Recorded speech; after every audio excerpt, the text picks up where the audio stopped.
O cheiro de giz e o zunido das lâmpadas fluorescentes ainda impregnavam o ar quando Lucas Meireles dobrou cuidadosamente suas anotações de matemática e as guardou na mochila desbotada. Era quinta-feira, 13 de março de 2008, e a sala de aula do curso supletivo estava quase vazia. Apenas alguns colegas permaneciam conversando em grupos pequenos, suas vozes ecoando pelas paredes descascadas da Escola Municipal de Bela Vista do Tocantins. Lucas tinha 19 anos, mas aparentava mais idade devido ao trabalho pesado na fazenda da família. Suas mãos calejadas contrastavam com a delicadeza com que manuseava os cadernos. Ele levava os estudos a sério, sonhava em terminar o ensino médio e talvez conseguir um emprego na cidade. Dona Célia, sua mãe, sempre dizia que a educação era a única herança real que poderia deixar para o filho. Tchau, pessoal. Até segunda, gritou Lucas para André Pacheco e outros colegas, que ainda arrumavam suas coisas. André acenou de volta, observando o amigo atravessar o pátio da escola com sua caminhada característica. Passos firmes, mas sem pressa, como quem conhece cada pedra do caminho. A noite estava abafada, típica do fim do verão no interior do Tocantins. As cigarras cantavam alto nos ipês que cercavam a escola, e a luz amarelada do poste único do pátio criava sombras dançantes no chão de terra batida. Lucas ajustou a alça da mochila no ombro e seguiu pela estrada de terra que levava à propriedade da família, a cerca de 3 quilômetros dali. Aquela era uma rotina que ele seguia há 2 anos, desde que decidiu voltar a estudar. Sempre pegava o mesmo caminho, saía da escola, caminhava pela rua principal da pequena Bela Vista, passava pela venda do seu Antônio e seguia pela estrada rural até chegar em casa. Era um percurso seguro, conhecido, que fazia mesmo no escuro. Afinal, havia crescido naquelas terras. Na propriedade dos Meireles, Dona Célia esperava o filho com o jantar pronto na mesa. Era viúva há 5 anos e Lucas era seu único filho, sua única companhia nas noites silenciosas do sertão. Ela sempre ficava acordada até ele chegar, mesmo sabendo que as aulas terminavam às 22h30 e que o trajeto a pé levava cerca de 40 minutos. Naquela quinta-feira, porém, o relógio marcou meia-noite e Lucas não havia chegado em casa. Dona Célia Meireles acordou no sofá da sala às 5 da manhã de sexta-feira, com o pescoço dolorido e o coração disparado. Havia cochilado esperando o filho, mas a cadeira vazia na mesa da cozinha e o prato intocado confirmaram seus piores temores. Lucas não havia chegado em casa. Aos 52 anos, Célia conhecia cada som da fazenda. O cantar do galo antes do amanhecer, o mugido das vacas no pasto, o barulho da porteira quando alguém chegava. Durante a madrugada, nenhum desses sons havia indicado a chegada de Lucas. O silêncio pesava como uma lâmina no peito da mulher, que já havia perdido o marido em um acidente de trabalho, e agora temia perder o único filho. Às 6 da manhã, Célia pediu carona ao vizinho mais próximo, José Ferreira, e foi até a escola. Encontrou o prédio fechado, mas conseguiu falar com seu João, o zelador, que confirmou ter visto Lucas saindo normalmente na noite anterior. Ele acenou para mim quando passou pelo portão, Dona Célia. Parecia normal. Tranquilo mesmo, disse o homem, mexendo nervosamente com as chaves do colégio. André Pacheco, colega de classe de Lucas, foi um dos primeiros a ser procurado. O rapaz de 21 anos contou que havia conversado com Lucas durante o intervalo das aulas e que o amigo parecia animado com as notas de matemática. Ele estava feliz, sabe? Disse que ia conseguir passar de ano dessa vez. Falou até de fazer faculdade depois, lembrou André, ainda incrédulo com o desaparecimento. A notícia se espalhou rapidamente pela pequena comunidade de 1.200 habitantes. Bela Vista do Tocantins era o tipo de lugar onde todos se conheciam, onde novidades, boas ou ruins, corriam de boca em boca em questão de horas. O desaparecimento de Lucas mobilizou vizinhos, amigos da família e até desconhecidos que se dispuseram a ajudar nas buscas. O delegado Paulo Almeida chegou de Palmas no início da tarde de sexta-feira. Homem experiente, com mais de 15 anos na Polícia Civil, ele havia lidado com casos de desaparecimento antes, mas geralmente em contextos urbanos. O interior apresentava desafios diferentes: vastas extensões de terra, poucos registros oficiais e uma rede de informações baseada mais em confiança pessoal do que em protocolos institucionais. Vamos começar pelo trajeto, disse Almeida a Dona Célia e aos voluntários que se reuniram na delegacia improvisada na Câmara Municipal. Preciso que vocês me mostrem exatamente o caminho que ele fazia todo dia. As primeiras buscas se concentraram na estrada de terra entre a escola e a fazenda dos Meireles. Dezenas de pessoas caminharam em fila pelos 3 quilômetros, vasculhando as margens da estrada, os pequenos córregos que a cortavam e as cercas que delimitavam as propriedades. Cães farejadores foram trazidos de Araguaína, mas não encontraram pistas concretas. Durante uma semana, a rotina de Bela Vista foi alterada pelas buscas. Homens saíam para o trabalho mais tarde para participar dos rastreamentos matutinos. Mulheres se revezavam levando comida e água para os voluntários. Crianças eram proibidas de brincar sozinhas na rua. O desaparecimento de Lucas havia quebrado a sensação de segurança que sempre caracterizou a pequena cidade. No 10º dia de buscas, surgiram os primeiros boatos. Algumas pessoas começaram a falar de dívidas de jogo que Lucas supostamente teria contraído na cidade vizinha. Outras mencionaram discussões que o rapaz teria tido com filhos de fazendeiros locais por causa de disputas de terra. Havia até quem suspeita que o jovem poderia ter fugido voluntariamente para tentar a vida em outro estado. Dona Célia rejeitava todas essas versões com a veemência de quem conhecia o filho melhor do que ninguém. Meu Lucas não jogava, não devia nada para ninguém e jamais sairia sem me avisar. Ele é um menino responsável, estudioso. Alguma coisa aconteceu com ele. Eu tenho certeza, repetia a mãe, com os olhos sempre vermelhos de tanto chorar. Depois de um mês de investigações, o caso começou a esfriar. As buscas se tornaram esporádicas. Os voluntários voltaram às suas rotinas normais. E o nome de Lucas Meireles passou a ser mencionado com menos frequência nas conversas da cidade. O delegado Almeida retornou a Palmas, deixando o caso sob responsabilidade da delegacia local, que tinha recursos limitados para investigações complexas. A casa da família Meireles, antes cheia de vizinhos solidários e movimentação constante, voltou ao silêncio pesado que Dona Célia tanto temia. Ela continuou colocando um prato a mais na mesa todas as noites, esperando que um dia seu filho atravessasse a porteira e pedisse desculpas pela demora. Os anos passaram devagar em Bela Vista do Tocantins.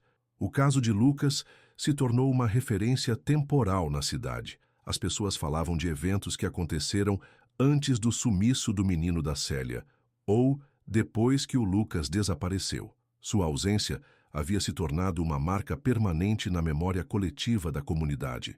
Rogério Furtado engatou a primeira marcha do trator às 6 da manhã de 8 de abril de 2013, como fazia todos os dias há mais de uma década. O sol ainda não havia nascido completamente, mas ele gostava de começar o trabalho cedo, especialmente naquela época do ano, quando o calor do meio-dia se tornava insuportável. A fazenda onde trabalhava ficava a cerca de 7 quilômetros de Bela Vista do Tocantins, em uma região que havia sido expandida recentemente para o plantio de soja. Aos 44 anos, Rogério era um homem quieto, de poucas palavras, que conhecia aquela terra como poucos. Havia chegado ao Tocantins vindo do interior de Goiás na década de 1990, em busca de trabalho no agronegócio que se expandia pela região.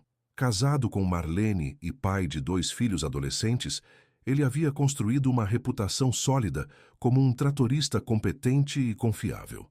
Naquela manhã, sua tarefa era preparar um lote de terra que havia sido desmatado no ano anterior e agora seria incorporado ao plantio. Era uma área de cerca de 5 hectares, coberta por tocos de árvores e vegetação rasteira que precisava ser removida antes do preparo do solo. O terreno ficava em uma depressão natural, levemente afastado da estrada principal, cercado por uma vegetação mais densa que havia sido preservada.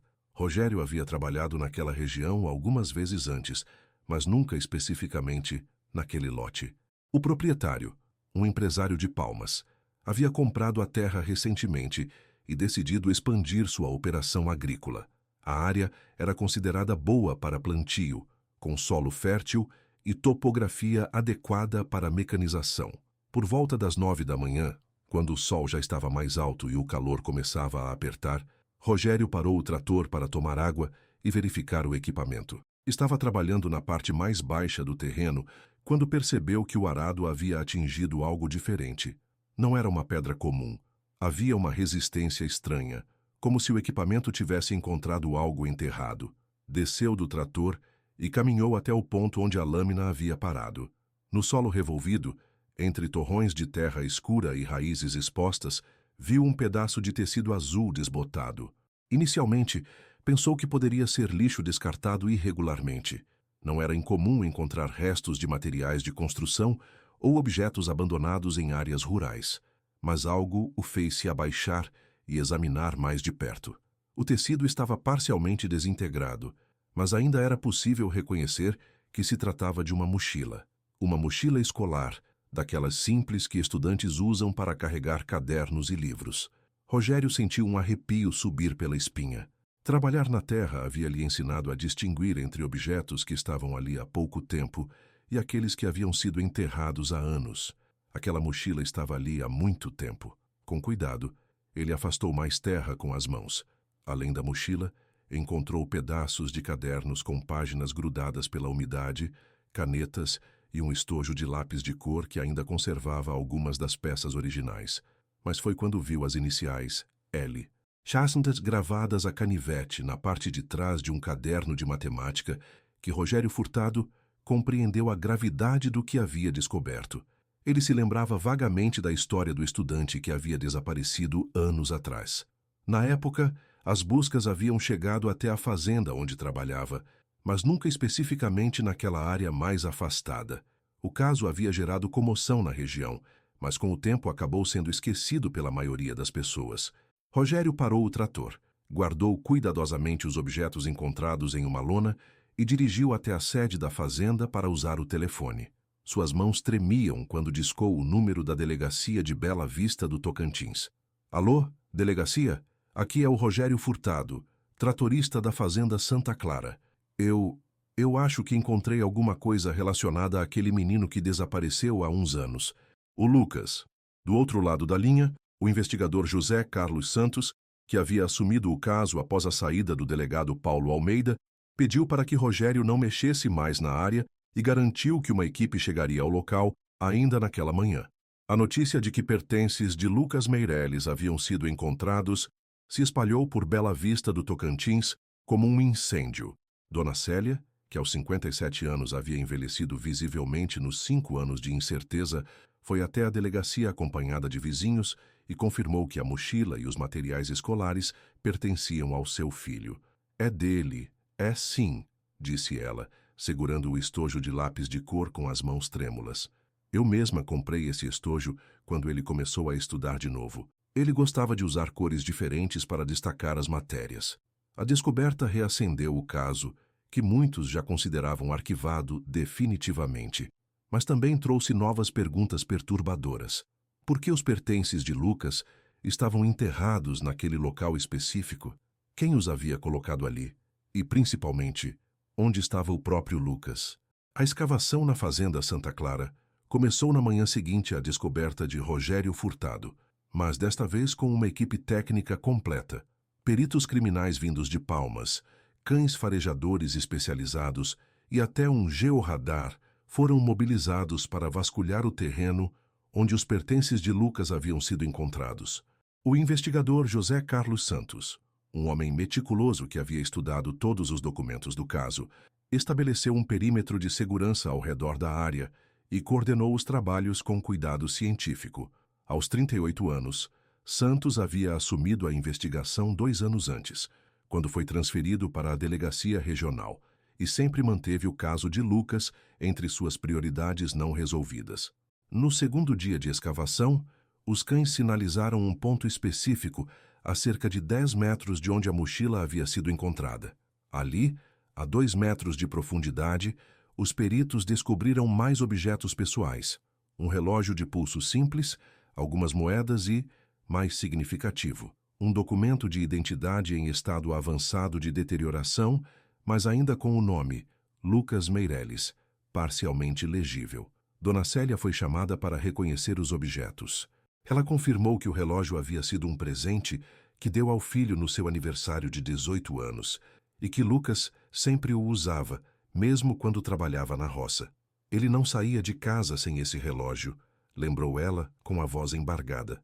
Dizia que era seu tesouro, porque tinha sido presente da mãe. Mas foi André Pacheco, o ex-colega de classe, quem forneceu a pista que mudaria completamente o rumo da investigação.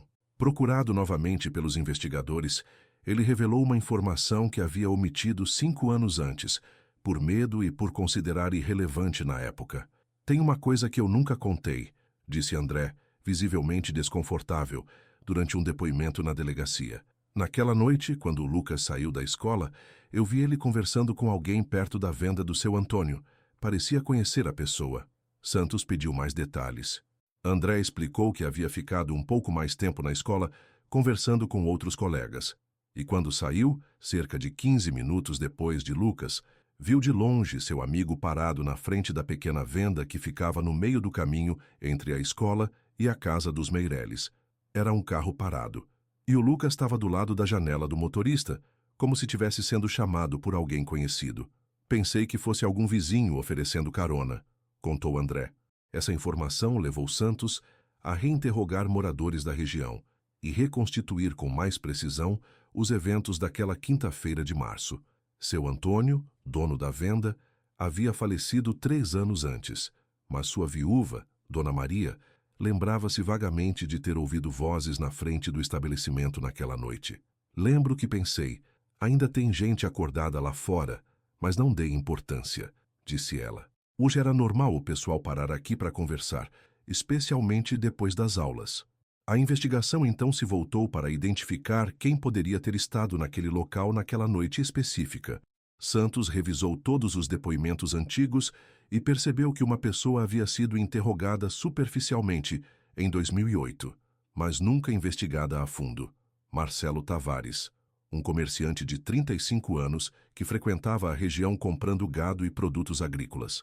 Tavares morava em Araguaína, mas tinha negócios regulares com fazendeiros da região de Bela Vista.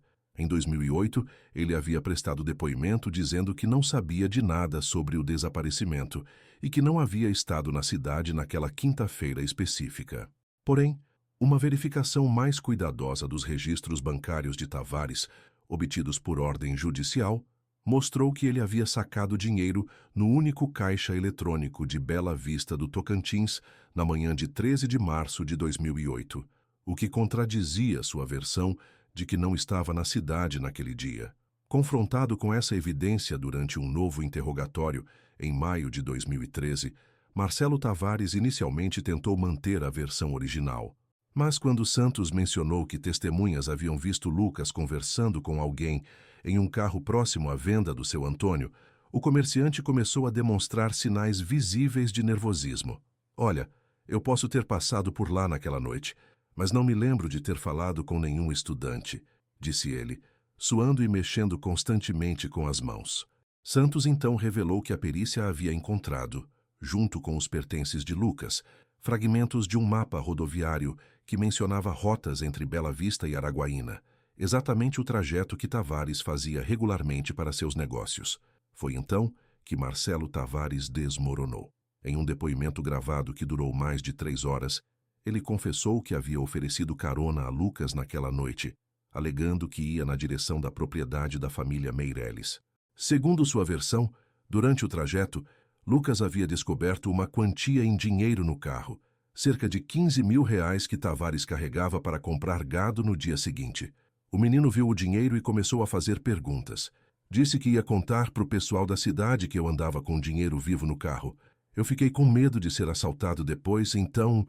A voz de Tavares falhou. O comerciante admitiu que, em pânico, acabou agredindo Lucas para tentar silenciá-lo. O jovem se feriu gravemente na cabeça durante a luta no interior do veículo. Desesperado, Tavares disse que carregou o corpo até aquela área afastada da fazenda Santa Clara, um local que conhecia por causa de seus negócios na região, e enterrou Lucas junto com seus pertences pessoais.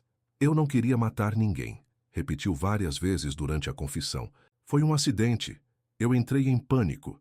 Depois disso, nunca mais consegui dormir direito. A confissão de Marcelo Tavares encerrou oficialmente o caso do desaparecimento de Lucas Meireles, mas deixou marcas profundas em toda a comunidade de Bela Vista do Tocantins. Dona Célia, finalmente, teve respostas sobre o destino do filho, mas também precisou lidar com a brutalidade da verdade que havia esperado 5 anos para conhecer.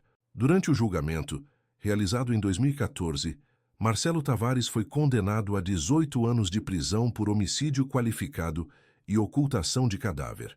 Ele cumpriu sua pena integralmente, mas nunca revelou a localização exata dos restos mortais de Lucas, alegando não se lembrar devido ao estado emocional em que estava na época do crime. Dona Célia Meireles morreu em 2019, aos 63 anos, sem ter conseguido dar um enterro digno ao filho. Ela foi sepultada no cemitério municipal de Bela Vista, e sua lápide traz os dizeres: Mãe de Lucas Meireles, reunidos para sempre.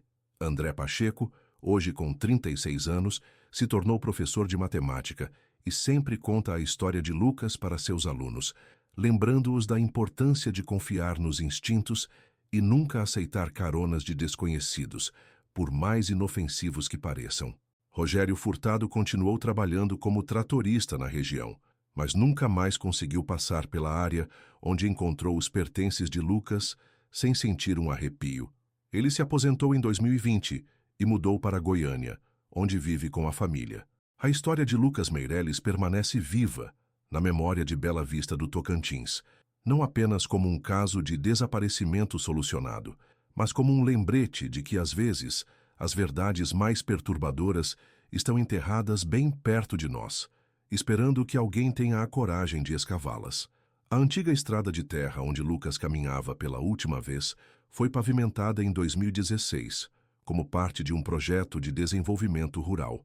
Mas os moradores mais antigos ainda se referem a ela como o Caminho do Lucas, e é comum ver pessoas fazendo o sinal da cruz quando passam pelo trecho onde tudo começou.